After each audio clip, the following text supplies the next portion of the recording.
अब एक बड़ी चिंताजनक खबर है। आपको याद होगा 2006 में एक कैंपेन चला था जिसका नाम था नोबडी किल्ड जेसिका। अब आज 2025 में मैं क्यों बोल रहा हूं, ध्यान से खबर देखिएगा।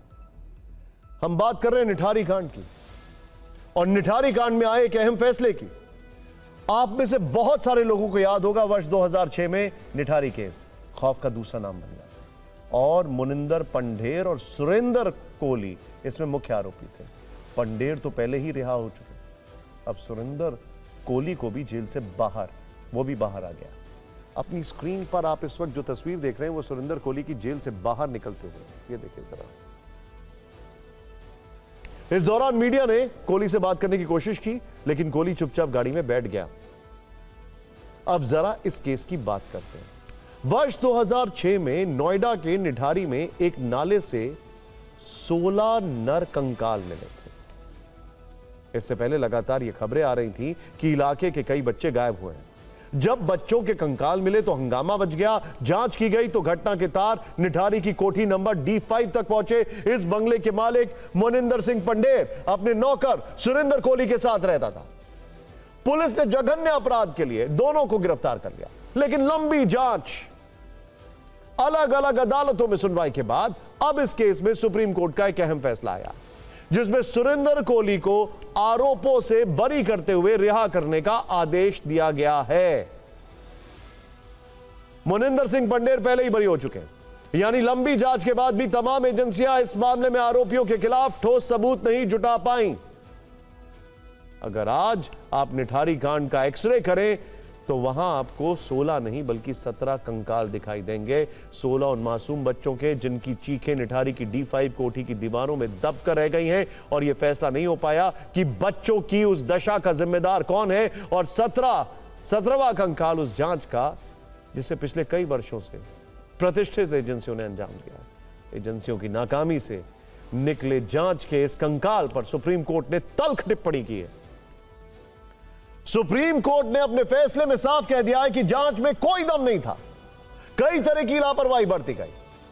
ऐसे में सवाल उठ रहा है कि जब पंढेर और सुरेंद्र कोहली दोनों के खिलाफ सबूत नहीं, दोनों ही इस मामले में शामिल नहीं थे, तो फिर उन बच्चों की हत्या का असली दोषी कौन है?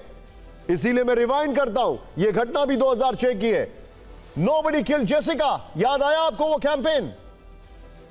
पीड़ित परिवार भी जांच एजेंसियों से सवाल पूछ रहे हैं। दरअसल निठारी कांड में सुरेंद्र कोहली से जुड़ा यह 13वां मामला था जिसमें उसे बरी कर दिया गया। इससे पहले उसे 12 मामलों में बरी किया जा चुका है, यानी अब इस मामले के दोनों आरोपी बरी हो चुके हैं। फैसले के बाद सुरेंद्र कोहली को भी आज जेल से रिहा कर दिया गया, जो गौतम बुद्ध नगर की लुक्सर जेल में बंद था।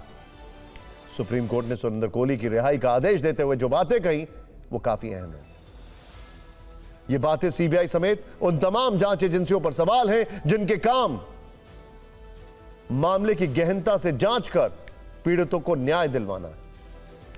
सुप्रीम कोर्ट ने कहा कि एक खेद की बात है कि लंबी जांच के बाद भी अपराधी की पहचान स्थापित नहीं हो सकी, क्योंकि संदेह चाहे कितना भी गंभीर क्यों ना हो, वो सबूतों की जगह नहीं ले सकता।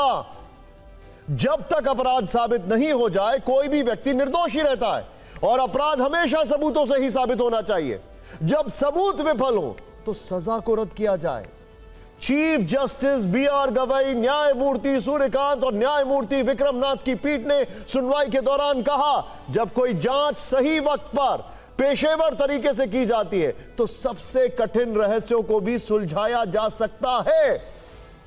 लेकिन इस मामले में असली अपराधी की पहचान करने में हुई लापरवाही और देरी ने पूरी प्रक्रिया को कमजोर किया है। सुप्रीम कोर्ट ने यह भी कहा कि खुदाई शुरू होने से पहले उस जगह को सुरक्षित नहीं किया गया। जांच के दौरान अहम वैज्ञानिक अवसर गंवा दिए गए। पोस्टमार्टम और फॉरेंसिक रिजल्ट वक्त पर सही तरीके से रिकॉर्ड नहीं हुए। ऐसा सबूत नहीं मिला जिसे फॉरेंसिक तरीके से घटनाओं से जोड़ा जा सके। साथ ही परिवार और पड़ोस के गवाहों से पर्याप्त पूछताछ नहीं हुई, ना ही अंगों की तस्करी जैसे सुरागों की सही से जांच की गई। इस तरह की हर चूक ने सबूतों की विश्वसनीयता को कमजोर किया है, जिससे सच तक पहुंचने का रास्ता संकीर्ण हो गया। सोचिए जरा, कितना बड़ा कमेंट है, कितना बड़ा कमेंट, लेकिन कोई फर्क पड़ रहा है?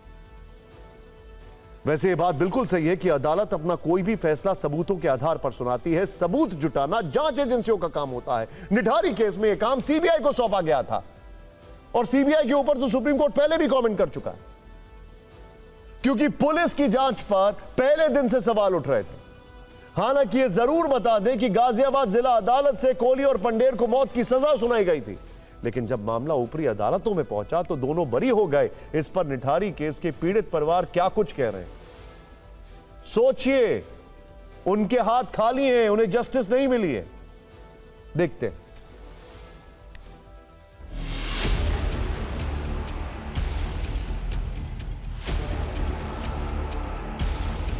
ये निठारी की वही D5 है जहां महेंद्र सिंह पंधेर और सुरेंद्र कोहली रहते थे और आरोप लगा कि उन्होंने बहुत सारे बच्चों को, लोगों को उनको हत्या की। बहुत सारे बच्चे निकले थे, एक बोरा भर के सर भरे थे, 5 बोरा कपड़े भरे थे। जिस तरीके से पंधेर बरी हुआ, सुरेंद्र सिंह कोहली जो है उसको भी कोर्ट ने जांच सही नहीं पाए जाने पर बरी कर दिया। हमारे कहीं सुनाई नहीं भाई, गए तो गए कहाँ, हमारे बच्चे इसने नहीं मारे तो किसने मारे?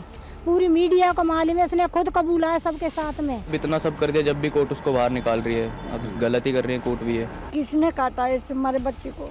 इसके अगर में सारी चीजें बरामद हुई तो कौन डाल के गया, कौन काटा है? जब प्रूफ नहीं था तो 17-18 साल जेल में बगैर प्रूफ कैसे रखा? अब बरी हो गया, पैसे वाला है वो, उसी ने पंडेर ने ही उसको छुड़ाया है। सीबीआई ने इन्वेस्टिगेशन इसमें किया, वो बहुत ही फॉल्टी इन्वेस्टिगेशन इनका रहा था।